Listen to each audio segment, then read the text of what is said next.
السلام عليكم ومرحبا بكم في قناة مطبخ مليسة. ان شاء الله تكونوا بخير وعلى خير. وصفة اليوم وصفة رائعة، باذنجال اللي يشوفه يكذبك باللي هذا باذنجال بنته قوة في البنة. جربوه ما راح تندموا، كفكرة عشاء او غداء ان شاء الله تستفادوا منها. في صينية راح نجيبوا زوج حبات تاع دنجال، راح نضيفوا لهم كمية من الزيت باه كي ندخلوهم الفور يطيبونا ليه والجلفه تاعهم تتنحى ليه. راح نجيبو اعواد الشواء كما راكم تشوفون. نجيبو عود نقعدو نثقبو في الحبات تاعنا باه ما يتنفخوناش يطردقوا في الفور. في جهه اخرى راح نجيبو بول، راح نديرو فيه حوالي كاس من كاس يعني اتاي من الارز. راح نغسلو مليح ونصفيه ونخليه بجهه. هنا رانا غسلناه مليح مليح. وفي جهة أخرى راح نجيبو كسرونة، راح نديرو فيها كمية من الماء وراح نضيفو لها الروز اللي كنا غسلناه وخليناه بجهة كما راكم تشوفوا. هنا ما تضيفوا له لا زيت لا ملح، خلوه حتى يطيب مليح مليح. في جهة أخرى راح نجيبو مقلة تاعنا، راح نديرو ملعقة صغيرة من الزبدة، حوالي ملعقتين من الزيت، خلوهم يسخنوا. راح نديرو هنا طماطم اللي كنا رحيناها كما راكم تشوفوا. راح نضيف لها ملعقة من الطماطم المصبرة. والتوابل راح نديرو ملعقة صغيرة من الفلفل وملعقة صغيرة من الفلفل الأحمر الحلو يعني وملعقة صغيرة من الكركم. راح نخلطوا كامل المكونات ونرجعوهم للنار يزيدوا يتقلاو مليح مليح.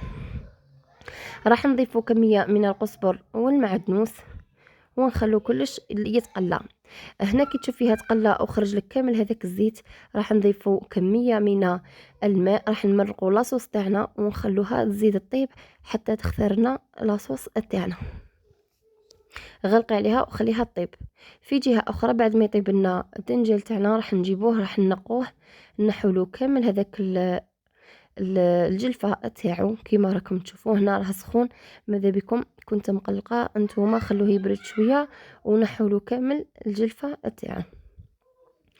واللي ماهيش مشتركه معايا البنات ما عليها غير تشترك ودير تفعيل الجرس ليصلكم كل جديد حول الوصفات اللي راني نحطهم ديما، وان شاء الله كامل تستفادوا منهم. وما تبخلوناش بالجيم كومونتير، وان شاء الله كامل تستفادوا من هذه الوصفات اللي راني نحطهم. نقوا كامل الحبات تاعكم كما راكم تشوفوا. هنا راني نقيت الحبة تاعي تاع الباذنجان، وهنا راح نستعين بالخدمي فقط يعني السكين. راح نقعدوا نطرفوا فيها بهذه الطريقه كما راكم تشوفوا. طريقه راه واضحه جدا. اياكي واياكي تستعملي الاشوار، استعملي غير السكين يا البنات. راح نضيف لها كميه من اللحم المفروم، حوالي ربع صدر دجاج.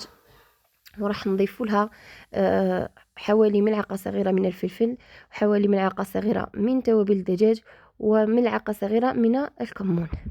هنا راح نضيف الروز اللي كنا طيبناه، يعني طيبوه مليح مليح البنات كما راكم تشوفوا، لازم يكون طايب غاية. هنا نضيف لها كمية من الملح حسب الخليط تاعكم ولا حسب الكمية اللي درتوها، وعينكم ميزانكم في الملح. راح نخلطوا كامل المكونات مليح، راح ندخلوا كامل المكونات في بعضها. راح نضيفوا البيض، انا هنا ضفت حبه بيض كامله وجاتني شويه الحبه تاع البيض كبيره. انتوما ضيفوا بالتدريج يعني خلطوا في بول وضيفيه بالتدريج، لازم تكون شويه متماسكه. في جهه اخرى راح نجيبوا صحن راح نحطوا فيه نديروا فيه يدينا شويه تاع الزيت، وراح نكوروا الخليط تاعنا بهذا الشكل، يعني نديروهم كويرات صغار يعني ولا كبار كيما تحبي. هنا هذه الكميه قطعت لي كميه وفيره جدا، راك تشوفوا النتيجه. وبقى لي درت كامل هذا. احنا يعني عائله شويه صغيره، منيش تقدروا نتوما تضيفوا كامل الكميه، انا درت نص الكميه وخليت الكميه الاخرى دسيتها في جهه. بعد ما طابت لنا لاصوص وبقى يعني فيها لاصوص ماشي نخلوها تنشف، راح نضيفوا كامل الحبات هذوك لي بول تاعنا، وراح نرجعوهم للفور يطيبوا يعني على نار هادئه حتى يستوي كل الحبات تاوعنا. هنا غلقنا عليها وراح نخلوها طيب على نار هاديه. هنا خليتها راها هذا وبدات تغلى كيما راكم تشوفوا البنات. نزيد نغلق عليها اصلها مازال خاصها شويه تاع طياب.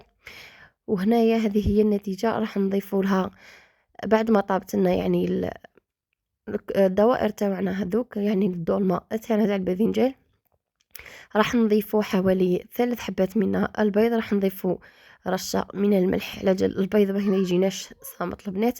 هنا ما نحبش البيض يقعد يعني اخضر، اللي تحبه يقعد اخضر عادي خليه، انا ما نحبش يقعد اخضر. حليت هذوك الحبات وخليتهم يزيدوا يطيبوا في غرضهم. هنا بعد ما طابولنا وطابلنا هذاك البيض ضفت لها قليل من الدبشه اللي هي القزبر، وهاي ليك النتيجه جات ما شاء الله قوه في البنه. جربوها وان شاء الله تدعوا لي، وان شاء الله يلقاكم هذا الفيديو بخير، وان شاء الله كنت خفيفه ظريفه على قلوبكم باذن الله. اللي ما هيش مشتركه معايا ما تنساش تشترك وتفعل الجرس ليصلك كل جديد، وجربيها وردي لي في الكومنتير. في امان الله، والملقى في فيديو اخر.